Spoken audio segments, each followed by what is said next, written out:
નમસ્કાર મિત્રો, જય હિન્દ.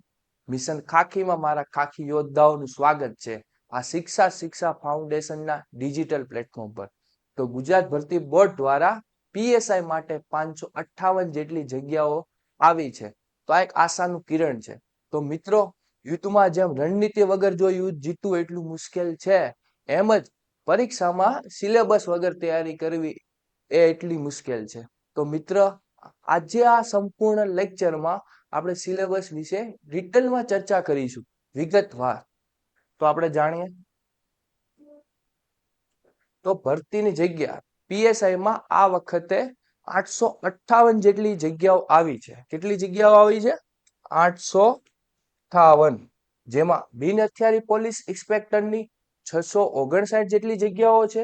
હથિયારી પોલીસ સબ ઇન્સ્પેક્ટરની 129 જેટલી જગ્યાઓ છે. જેલર ગ્રુપમાં 70 જેટલી જગ્યાઓ છે. તો ત્યારબાદ વિગતવાર મહિલાઓમાં કેટલી કક્ષાઓ, અનામત, ઓબીસી, એસટી વેસટી વિગતવાર આપેલું છે માહિતી કે કેટલી કેટલી વેકેન્સીઓ છે. ત્યારબાદ આપણે જોઈએ કે વય મર્યાદા અને શૈક્ષણિક લાયકાતો. વય મર્યાદા એટલે કઈ ઉંમરના વિદ્યાર્થીઓ આ ફોર્મ ભરી શકે, ઉમેદવારો આ ફોર્મ ભરી શકે. તો 21 વર્ષથી 35 વર્ષના ઉમેદવારો આ ફોર્મ ભરી શકે.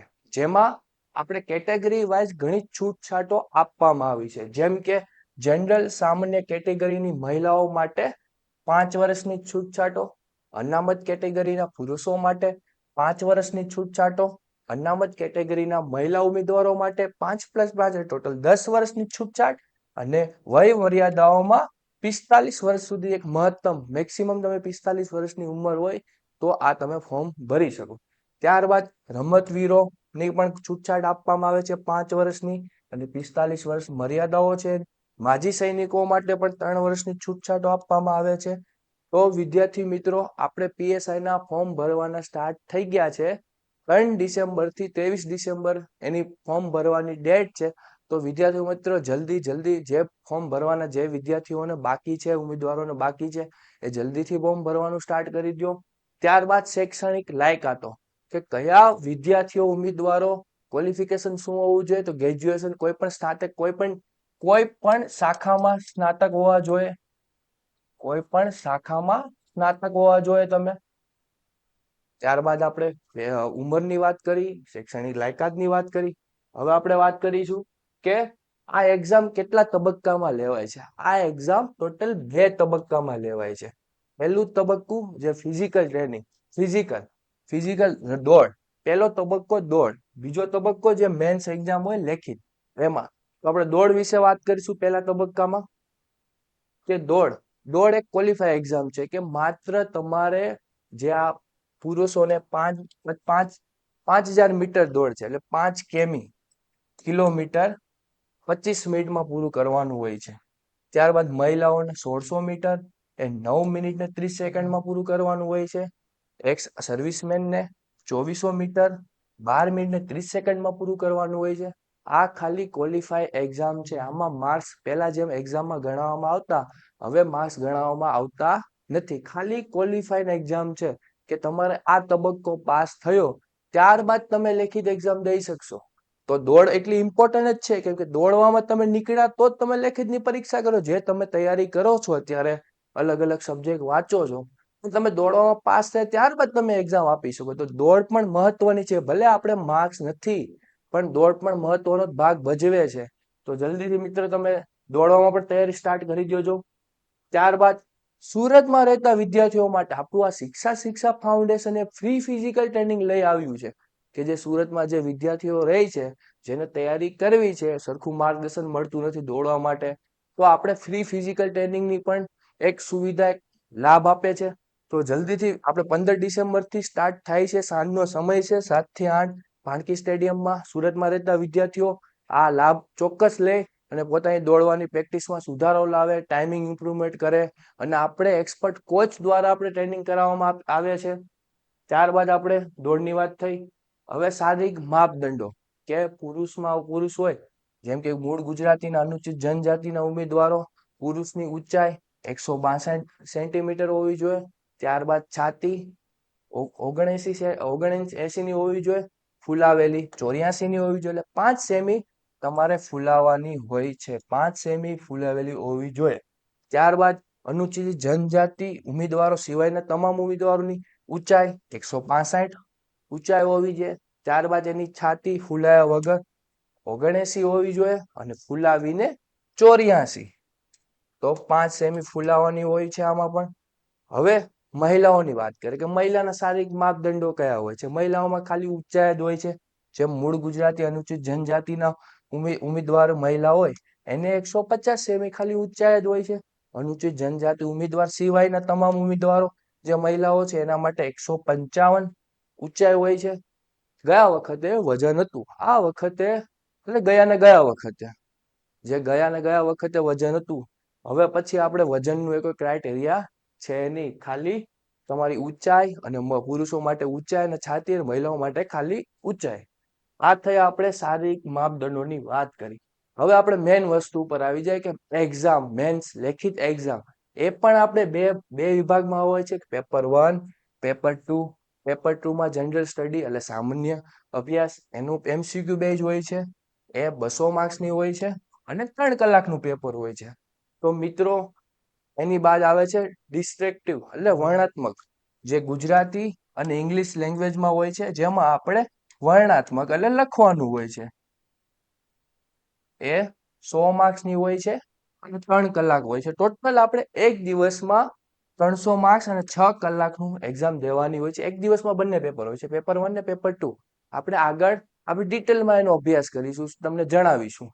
હવે ત્યારબાદ મેં તમને કીધું પેપર 1 ની વાત કરે. પેપર 1 જનરલ સ્ટડી, એમાં પણ પાર્ટ એ અને પાર્ટ બી હોય છે. પાર્ટ એમાં રીઝનિંગ, ડેટા ઇન્ટરપ્રિટેશન એટલે DI, એ 50 માર્ક્સનો હોય છે. ત્યારબાદ ક્વોન્ટિટેટિવ એપ્ટિટ્યુડ, એ 50 માર્ક્સનું હોય છે. ટોટલ આ 100 માર્ક્સનું હોય છે. 100 માર્ક્સનું આ 100 ક્વેશ્ચન હોય છે, 100 માર્ક્સ હોય છે. આમાં ટોટલ 40% તમારે ક્વોલિફાય કે 40% માર્ક્સ એટલે 40 માર્ક્સ તમારે લાવવા ફરજિયાત છે. કેમ કે આ બંનેમાં 40 લાવ્યા ત્યારબાદ તમારું પેપર 2 ચેક થાય. પેપર 1 માં 40 લાવ્યા ત્યારબાદ તમારું પેપર 2 ચેક થાય. તો આટલું જ ઇમ્પોર્ટન્ટ છે. આમાં નેગેટિવ માર્કિંગ પણ 0.25 નેગેટિવ માર્કિંગ હોય છે અને ઈ ઓપ્શન પણ હોય છે કે જે તમારે અટેમ્પ ન કરવો હોય તો ઈ ઓપ્શન તો ફરજિયાત તમારે કરવો પડશે. હવે આપણે વાત કરીએ પાર્ટ 2. પેપર 1 માં પાર્ટ 2, એમાં તમારે પહેલું હોય છે કે બંધારણ, જાહેર વહીવટી, 25 માર્ક્સનું હોય છે. તો ઇમ્પોર્ટન્ટ, સૌથી વધારે ઇમ્પોર્ટન્ટ બંધારણ, જાહેર વહીવટી, એ એકલું ખાલી 25 માર્ક્સનું જ હોય છે. બોલો કેટલું ઇમ્પોર્ટન્ટ હશે. ત્યારબાદ આપણે હિસ્ટ્રી, જીઓગ્રાફી, કલ્ચર, એ 25 માર્ક્સનું હોય છે. ત્યારબાદ કરંટ અફેર, જે દૈનિક જે બધી ઘટનાઓ આવે એની ઉપર સવાલ પણ ઘણા પૂછવામાં આવે, અને જીકે, એ પણ 25 માર્ક્સનું હોય છે. ત્યારબાદ ઇન્વાયરમેન્ટ, સાયન્સ, ટેક, ઇકોનોમિક્સ, એ 25, એટલે આ ટોટલ 100 માર્ક્સ. આમાં પણ એવું જ હોય છે કે 40% તમારે મિનિમમ માર્ક્સ તમારે લાવવાના કમ્પલસરી.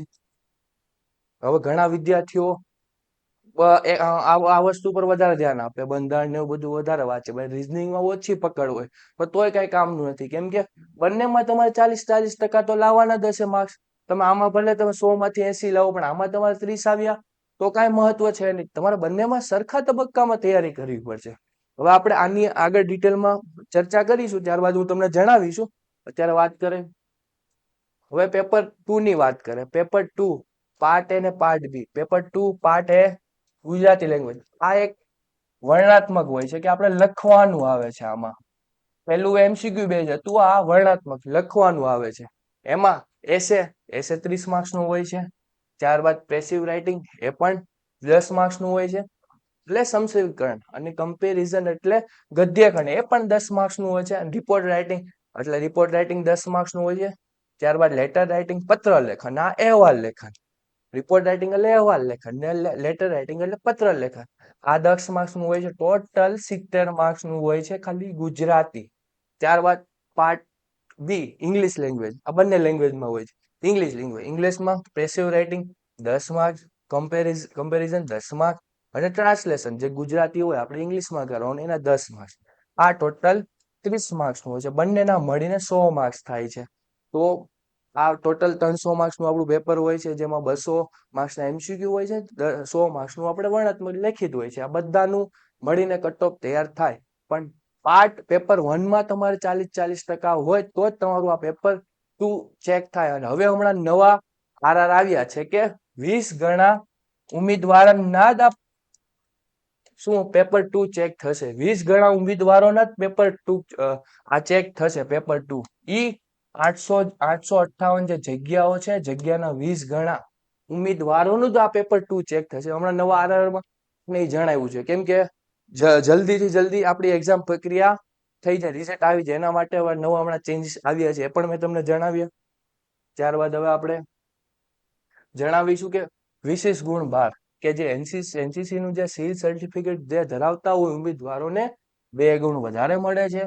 ત્યારબાદ રાષ્ટ્રીય કક્ષાના યુનિવર્સિટીમાં જે કોઈ હોય તો એને 1 વર્ષ ત્યાં પ્રિપેરેશન ઓલું કર્યું હોય, ત્યાં એને ભણ્યા હોય તો એને 5 ગુણ મળે છે. 2 વર્ષ ભણ્યા હોય તો 9 ગુણ મળે છે. 3 વર્ષ માટે 12 ગુણ મળે છે. 4 વર્ષથી વધુ હોય તો 15 ગુણ મળે છે. તો આ વિશેષ ગુણ બાળ પણ તમારે એડ થાય છે, જે અમારે આવતા હોય. હવે મેં તમને કીધું હતું કે આપણે ડિટેલમાં સિલેબસની ચર્ચા કરીશું, જેમાં આપણે પેપર 1 ની આપણે વાત કરીએ. પેપર 1 માં મેં તમને કીધું પાર્ટ એ માં રીઝનિંગ અને ક્વોન્ટિટેટિવ અપટુડેટ જે ગણિત અને રીઝનિંગ હોય છે એ 100 માર્ક્સનું હોય છે. તમને વાત કરી એમાં 40% તમારે કટ ઓફ લાવવાનું હોય છે. હવે વાત કરે પેપર એમાં પાર્ટ બી ની વાત કરે, એમાં મેં તમને કીધું બંધારણ ને જાહેર વહીવટી પ્રશાસન. બંધારણનો ઉદ્ભવ કેવી રીતના થયો, એની લાક્ષણિકતા, આ બધા ટોપિકો હોય છે. મૂળભૂત અધિકારો. કેમ કે આ ઇમ્પોર્ટન્ટ, આ 25 માર્ક્સનું તો ખાલી આ છે. તો આની ઉપર આપણે વધારે પકડ આપણે આવ્યું હોય તો ઘણા બધા માર્ક્સ આપણે કવર કરી શકીએ.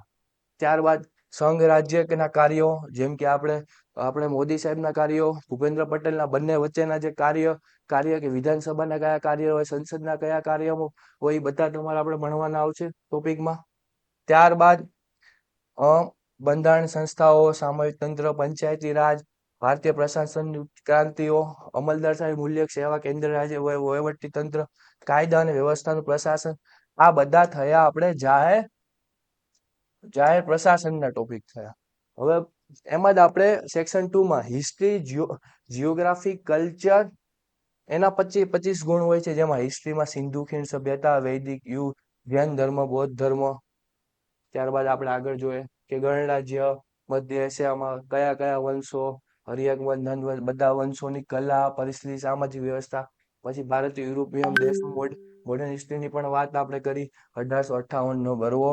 ગુજરાત રાજ્યના રાજવંશો, શાસકો, આર્થિક સામાજિક પરિસ્થિતિઓ, ધર્મ, સાહિત્ય, કલાઓ, આ બધું વસ્તુ. ત્યારબાદ ભૂગોળની વાત કરીએ. ભૂગોળમાં પણ 3 ભાગ હોય: સામાન્ય ભૂગોળ, ભૌતિક ભૂગોળ, સામાજિક ભૂગોળ અને આર્થિક ભૂગોળ.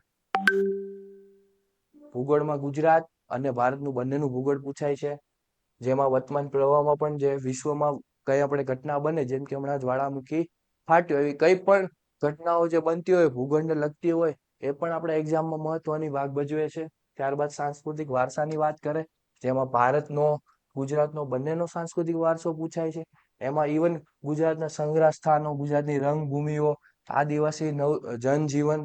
ત્યારબાદ ગુજરાતી સાહિત્ય, ગુજરાતી તીર્થ સ્થળો અને પર્યટન સ્થળો, આ બધું આપણા માટે ઇમ્પોર્ટન્ટ છે. ત્યારબાદ વાત કરે કરંટ અફેર ને જનરલ નોલેજ, એટલે જીકે. આના 25 માર્ક્સ હોય છે, અને આ બંનેનો રેશિયો કંઈક 15-10 એવો કંઈક રેશિયો હોય છે. તો વિચાર કરો, બંધારણ 25 માર્ક્સનું, કરંટ અફેર ને જીકે 25 માર્ક્સનું, 50 માર્ક્સનું તો ખાલી આ બે જ થઈ ગયા છે સેક્શન. ત્યારબાદ વાત કરે ચોથા સેક્શનની, કે એમાં એન્વાયરમેન્ટ હોય છે, વિજ્ઞાન, ટેકનોલોજી, અર્થતંત્ર હોય છે.